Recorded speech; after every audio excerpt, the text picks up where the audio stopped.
hardest part of being a wildlife vet is that we are working with the dangerous species, and many of them are also endangered.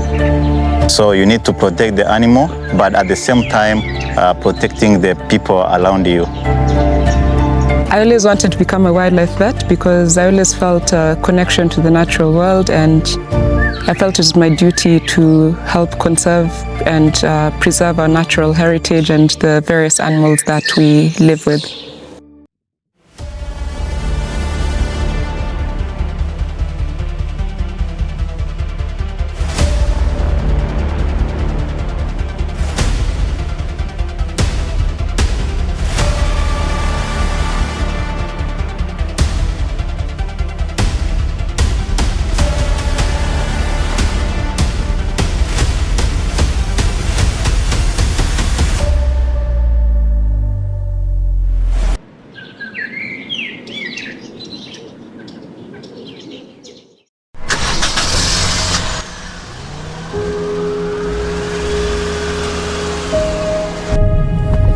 Welcome to Akagera National Park. Wildlife veterinarians are very crucial to the conservation of wild animals, especially the endangered ones. And you might be wondering why, and because the threats to our species, especially injuries, disease, are increasing. And without qualified wildlife veterinarians, we cannot deal with those. We need to be ahead of the game. We need to have vets on the ground who are ready to deal with such threats and make sure we can secure or keep healthy our wild animals. You know, conservation is not achieved in one day. You need to build it. You need interventions that are long-lasting. And that's the same to have a qualified vet, an experienced vet. It's not done in one day. It's not done in 1 year. Rwanda Wildlife Conservation Association, in partnership with the government of Rwanda, especially the Rwanda Development Board, Akagera National Park, managed by African Parks, and many of our wonderful partners such as RWCA, the Houston Zoo, the Dry Creek Foundation. We've been running this initiative to train and put on the ground qualified vets who can take care of our wildlife. I darted on the shoulder and the pressure was 5. Yeah, thank you for the help, for the sampling and the people who come to help.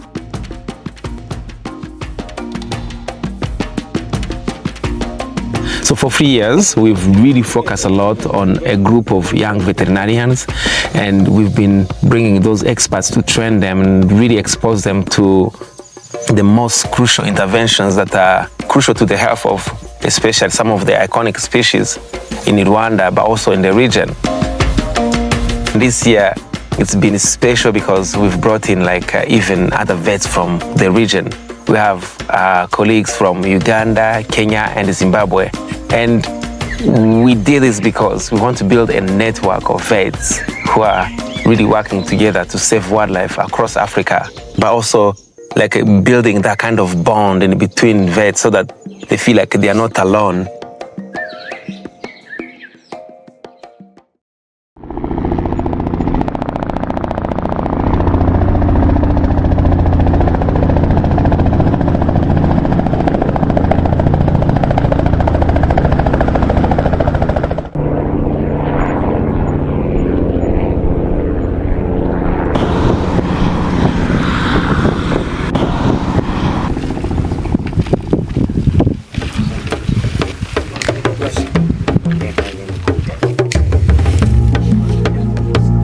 Training is so crucial for us, especially as a young vet, as we get exposed to different species.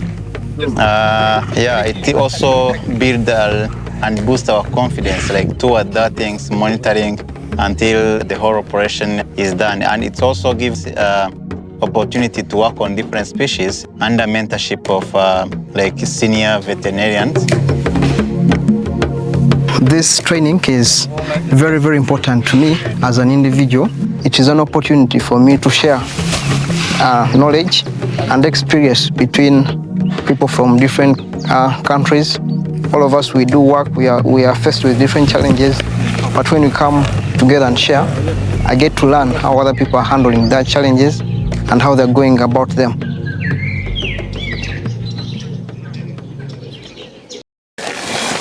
Good. 1, 2, go.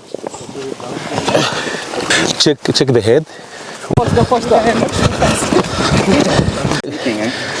Check the head.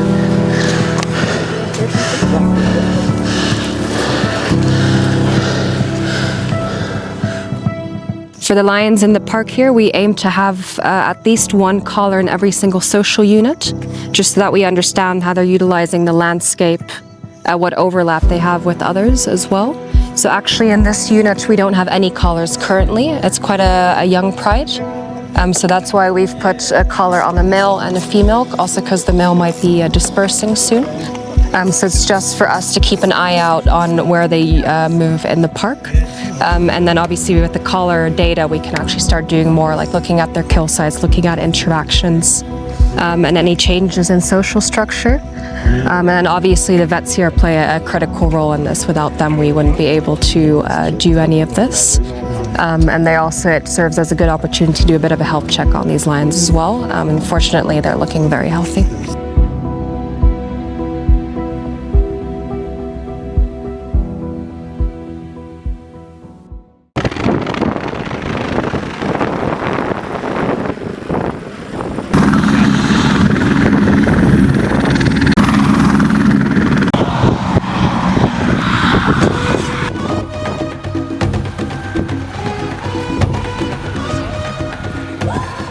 So I think we've made huge strides since we started this program. We've now expanded this course to include regional vets, and it's actually all about sharing experience. And the networking that's coming out of this is just heartwarming and incredible. So I can't be more happy with the progress of what's happening at the moment.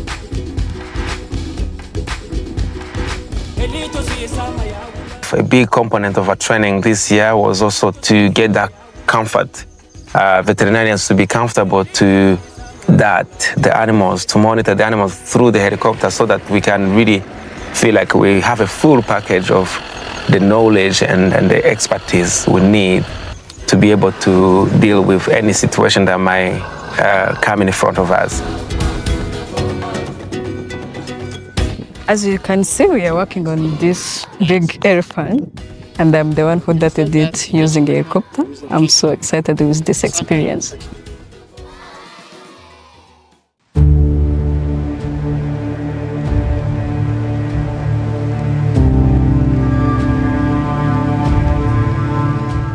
These kind of interventions are really very important, but also in a way that it's an opportunity to collect some of the samples that can help us understand the species over a long time.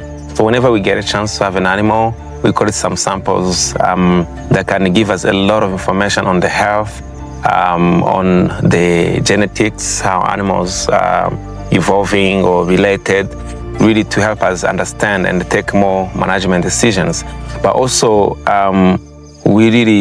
we aim to create like a bank of samples, so that like in the future, when we have a lot of samples over a long time, you can even study animals, understand the changes that have happened, like even among the animals, among the environment.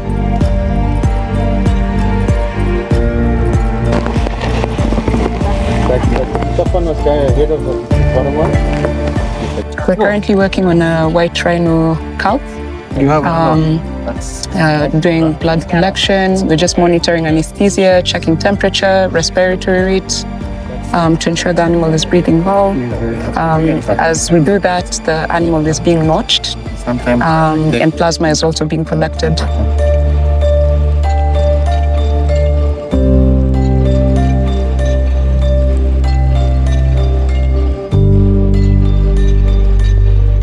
Today, I think I was very happy to see the progress our young vet has made. I think it's very interesting to see after 3 years what they can do, and I think in 1 or 2 years, one of those two vet, Jessica or Christophe, will be able to handle all the things we have done today.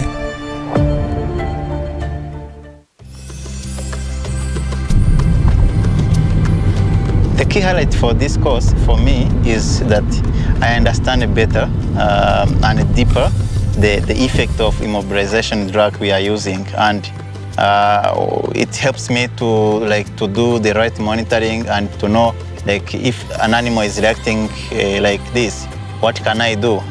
Because we immobilize an animal, but at the end of the day, you want the animal to survive. So it's key aspect we need as a vet to know how to do, what to do in case an animal have these signs. I know what it is to be a vet, what it is to be a wildlife vet in Africa, and also I've networked with a lot of guys. Now I know if in case I need anything, I just have to dial somebody, WhatsApp somebody, and I get maybe insights of how they're dealing with it, what they have seen before, and I'll be much prepared for each case as it comes by. Now, I'm very hopeful for the future. I think we're going to be building a beautiful network of professional wildlife vets that adhere to good standards and good professional conduct. And that's what this whole experience sharing course is all about. And 5 years from now, let's see how many people have been empowered to do proper implementation at a good ethical standard and good professional standard.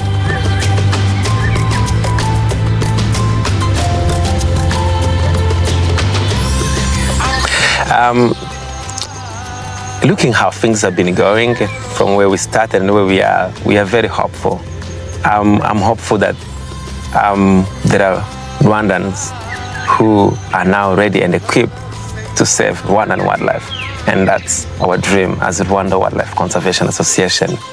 But also, I'm hopeful because we are forming a network of people, young people who can work together. I feel like the future of wildlife across Africa is really bright because I can see it among all of these people who are connecting to save wildlife.